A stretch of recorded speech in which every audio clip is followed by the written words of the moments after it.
পুনৰ এখন ৰাজ্যত লাভ জেহাদৰ ঘটনা ধুবুৰী জিলাৰ এবাৰ চাপৰত সংঘটিত হৈছে পুনৰ এক লাভ জেহাদৰ ঘটনা এজন মুছলমান যুৱক যাৰ নাম আছিল মইনুল হক এই মইনুল হক হঠাৎ হৈ পৰিছিল হিন্দু ৰিজু চৰকাৰ কেনেকৈ এয়া সম্ভৱ যুৱকজনে ভুৱা নাম ভুৱা পৰিচয়ৰ সৈতে সংঘটিত কৰিছে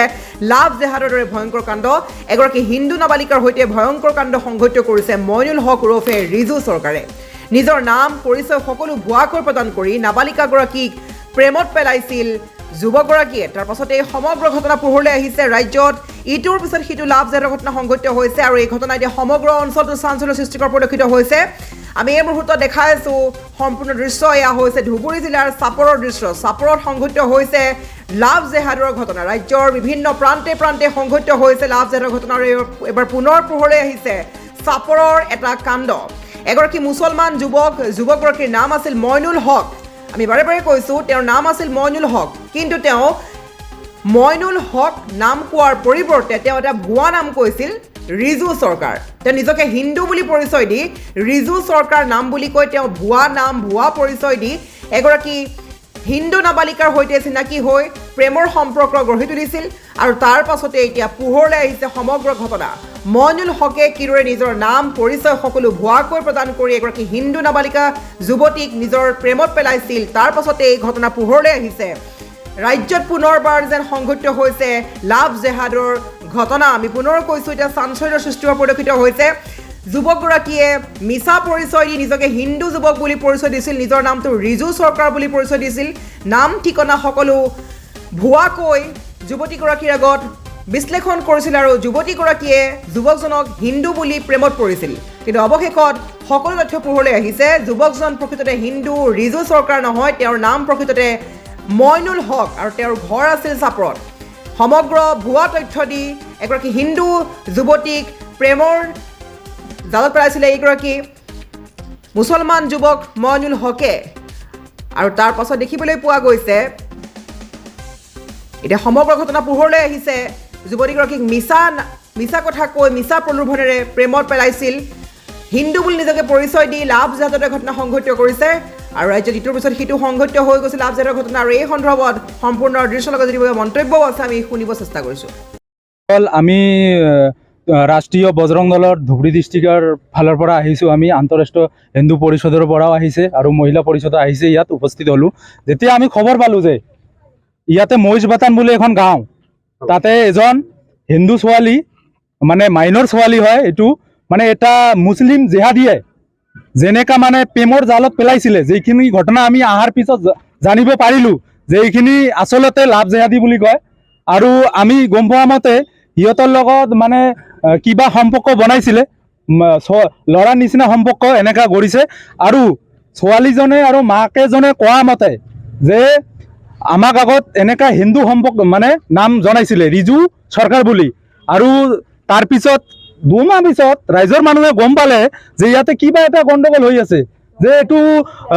ল'ৰাটো মুছলিম মানুহ হ'ব চাগে এইটোৰ কাৰণে এইটো ভিত্তিত কমপ্লেইন মাৰিছিলে মাৰাৰ পিছত আমাৰ আৰক্ষী বিষয়ে কি কৰিলে তদন্ত আমি নাজানো গম পোৱা নাই মনে হয় ইয়াতে ইনকুৱাৰীও কৰা নাই আমি জানা মতে ইয়াতৰ ঘৰত যেনেকা CC কেমেৰা লাগিছে 12-14টামান এনেকাতো আজি দেখা পালোঁ মই চালখচা পুলিচ ষ্টেচনত আউটপোষ্টত এটাও CC কেমেৰা লগা নাই যেনেকা ইহঁতে লগাইছে তেনেহ'লে আমি ভাবিছোঁ ইয়াতে মানে ক্ৰিমিনেল এটা মাইণ্ড ছেটৰ ল'ৰা যে ৰিজু চৰকাৰ বুলি হিন্দু নাম পৰিচয় দিখিনি তেওঁ ওলালে যাইখিনি যে এটা কি নাম আছিলে তেওঁৰ মইনুল শেখ বুলি ওলালে তো এইখিনি আমি ধিক্কাৰ জনাইছোঁ যে আৰক্ষী বিষয়ক যে এইখিনি কাম আপোনাৰ ইনকুৱাৰী কৰিব লাগিছিলে ইয়াতে অলপ পলম হৈ গৈছিলে মানে এইটো আমি দেখা পালোঁ যে আজি এইটো কাৰণত আহা যে আমাৰ লাভ জেহাদী আৰু কি কয় বুৱাৰী জেহাদী হৈয়ে আছে আমি পাইয়ে আছোঁ আৰু এইটো অতি সোনকালে বন্ধ কৰিব লাগে অসম চৰকাৰক এইখিনি আমাৰ দাবী ৰাষ্ট্ৰীয় বজৰং দলৰ ফালৰ পৰা যে আমাৰ অতি শীঘ্ৰে যেনেকৈ UCC আইন আনিছে এনেকৈ বলবৎ কৰিব লাগে আমাৰ লাভ জেহাদীৰ আইনখন অতি সোনকালে আনিব লাগে এইখিনি কৈ মোৰ লাভ জেহাদী বন্ধ কৰক লাভ জেহাদী বন্ধ কৰক লাভ জেহাদী বন্ধ কৰক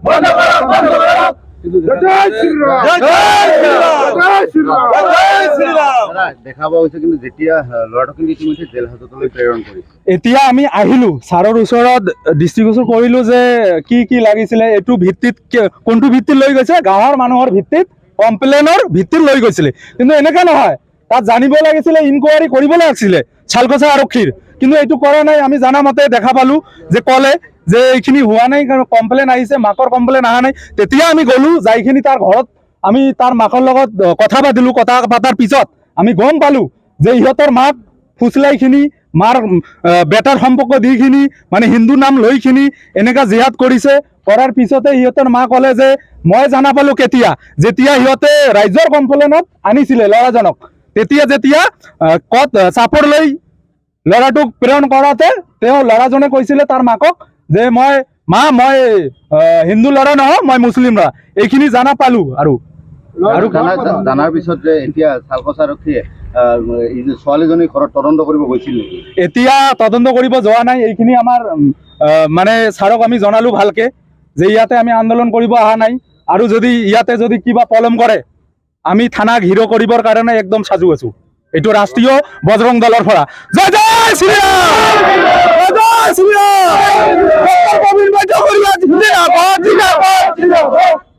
আজি আন্তঃৰাষ্ট্ৰীয় হিন্দু পৰিষদ আৰু ৰাষ্ট্ৰীয় বজৰং দল, ৰাষ্ট্ৰীয় মহিলা পৰিষদৰ উদ্যোগত আমি খবৰ পাওঁ যে বৈশবাটন নামৰ এখন গাঁৱত মানে মানে টেকনিকেলি যিটো জেহাদী মাইণ্ডছেট লৈ এজন ল'ৰাই মানে হিন্দু পৰিচয় দি আমাৰ যে হিন্দু ছোৱালীক যে প্ৰেমৰ জালৰ সম্পৰ্কত মানে পেলাইছে। আমি এইকাৰণে মানে আমি আহিছোঁ আজি, আৰু আমি শালকচা আৰক্ষী থানাতো আহিছোঁ এজাহাৰ দাখিল কৰিবলৈ। আৰু ছোৱালীজনী মাইনৰ ছোৱালী, কিন্তু মানে ল'ৰাজনে ঘৰত এনেকুৱা কৰিছে যে ল'ৰাজনে ছোৱালীজনৰ ঘৰত CC কেমেৰা লগাইছে, তাৰপিছত আৰু কিবা কিবি লগাইছে, ঘৰৰ চাৰিওফালে CC কেমেৰা লগাইছে। যি মানে লাভ জেহাদী, যি মানে ক্ৰিমিনেল মাইণ্ড ল'ৰাজনৰ, আমি দেখি খুবেই মানে অচম্ভত হৈছোঁ। আৰু আপোনালোকৰ যোগেদি মই ভাৰতৰ প্ৰধানমন্ত্ৰীৰ লগত অসমৰ মুখ্যমন্ত্ৰীক মই অনুৰোধ কৰিছোঁ যে অকল UCC আনিলে নহ'ব, আমাৰ UCCৰ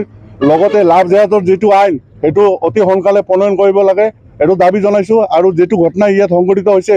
অসমৰ আৰক্ষী অধীক্ষক লগতে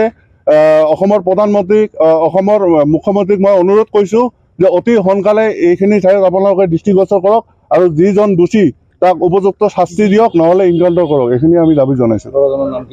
ল'ৰাজনৰ নাম বোলে কিবা ৰিজু চৰকাৰ বুলি পৰিচয় দিছে, মানে অৰিজিনেল তাৰ নাম মইনুল কিবা শ্বেখ আলী আছিলে, কিন্তু হিন্দু নাম পৰিচয় দি ছোৱালীজনীক প্ৰেমৰ জালত, প্ৰেমৰ সম্পৰ্কত পেলাইছিল ল'ৰাজনে।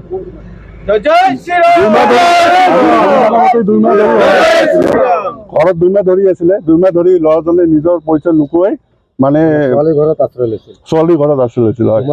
2 মাহ ধৰি আছিলে, আৰু মাকৰ পৰা কি টকা পইচাও লৈছিলে, কিবা 2 লাখ টকা লৈ কিনে ই মানে পইচাটো মাৰি দিছে নে কিবা কৰিছে। আৰু কেনেকে ঘটনাটো উদ্ঘাটন হ'ল মানে চাওক, মানে ইনষ্টাগ্ৰামৰ পৰা লগ পাইছে ছোৱালীজনী, ল'ৰাটোক গাঁৱৰ ৰাইজে আৰু সচেতন নাগৰিকসকলে, গাঁৱৰ ৰাইজ আৰু আমি আন্তঃৰাষ্ট্ৰীয় হিন্দু পৰিষদ, ৰাষ্ট্ৰীয় বজৰং দল, ৰাষ্ট্ৰীয় মহিলা পৰিষদৰ উদ্যোগত আমি ধৰোঁ যে ল'ৰাজনে এজন মানে জেহাদী ল'ৰা হয়। ইয়াৰ উদ্দেশ্য আছিলে পৰিয়ালটোৰ ওপৰত কিবা মানে ক্ষতি কৰাৰ কাৰণে। সেইকাৰণে গাঁৱৰ ৰাইজ আৰু আমি সহযোগ কৰি ল'ৰাজনক মানে ধৰি আৰক্ষীক গতাই দিওঁ। কিন্তু ইতিমধ্যে ল'ৰাটোক জেল হাজতলৈ প্ৰেৰণ কৰিছে। হয়,